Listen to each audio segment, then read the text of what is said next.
Dopamine built civilization, but it's also destroying attention. It's the reason you scroll when you're bored. It's the reason you crave validation.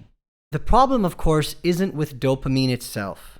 It's that we've turned dopamine into its own drug, independent from its functional use as a compass for our motivation.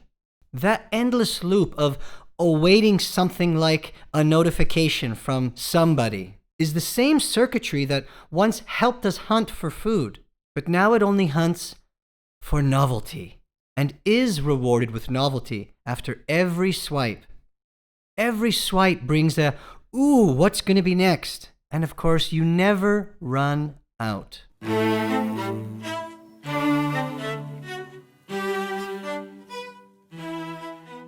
Now, what does dopamine actually do?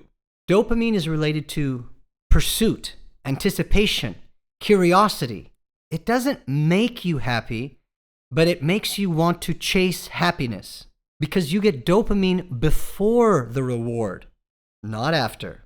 Now, dopamine, like everything else about the human body and mind and physiology, etc., evolved from survival to push towards the next berry bush, the next shelter, the healthier mate.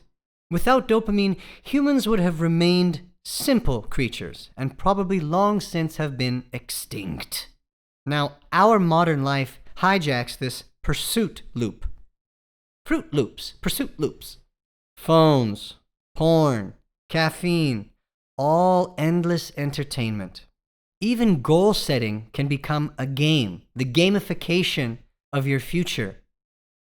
Again, you're appealing to dopamine. Everything in our lives today says, hey, you might get rewarded, stick around. And your brain releases dopamine just for that possibility. The result is constant seeking and very close to zero real satisfaction. Do you feel satisfied after doom scrolling for 2 hours on the toilet? We're addicted not to the pleasure, but the pursuit and potential of pleasure. Getting the thing, receiving the thing, opening the thing, viewing the thing, experiencing the thing is not what we're actually waiting for. We're waiting for the wait. Every surge of dopamine is going to raise that baseline, which is why we need more and more and more and more. Our dopamine tolerance is going up. The more you flood dopamine, the fewer receptors stay sensitive.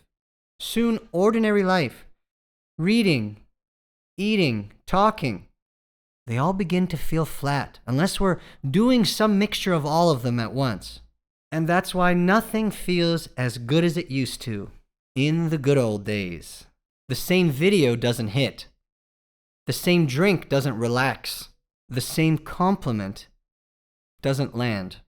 And then we start to mistake dopamine depletion for depression. But it's not real sadness. It's more of a confusion about the numbness. What once brought us joy now feels like nothing, which is a telltale sign of depression. But we have to look at what's causing it, not just treat the symptoms. It could be as a result of our dopamine tolerance far outpacing heavy normal levels.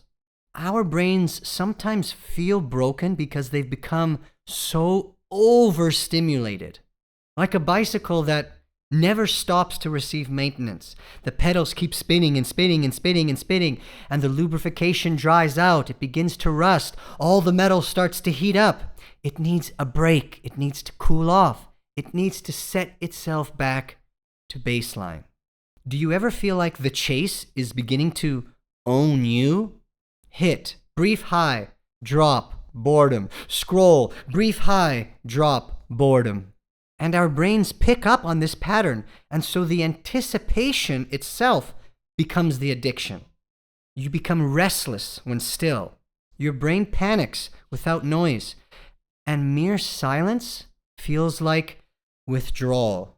And then we mistake the quiet for anxiety and fail to let ourselves heal, because it's exactly this stillness that is our body and brain's healing. Don't mistake dopamine for something evil. It's how we mistreat it that is of the most concern. Dopamine is the spark that gets you out of bed in the morning to create and explore. But it must be tethered to something real, something meaningful. It can't just be for noise, any noise, no matter how superficial or superfluous. Effort.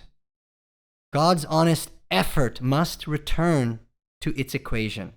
Real dopamine satisfaction comes from pursuing something difficult and completing it. So what should you try to do now?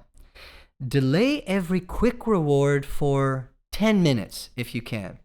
When you crave a social media binge or a crunchy snack, just wait.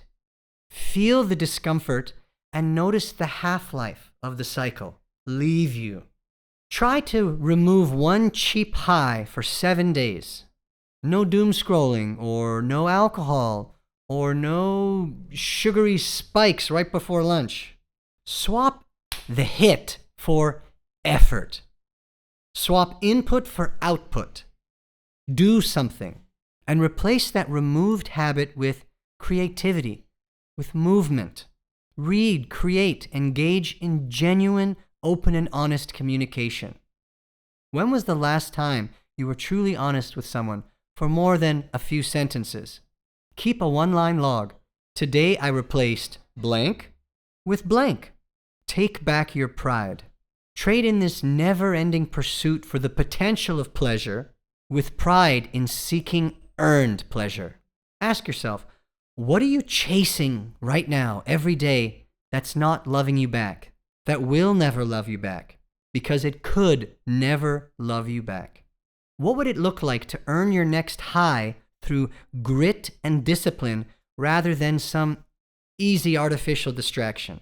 Now, in the next lesson, we'll meet dopamine's quiet counterpoint, serotonin, the chemical that makes calm feel safe again. All right, builders, see you every Sunday. And remember, growth equals trading in the illusion of pleasure for the pride in earning it yourself. Brick by brick, we'll get there. Valeu!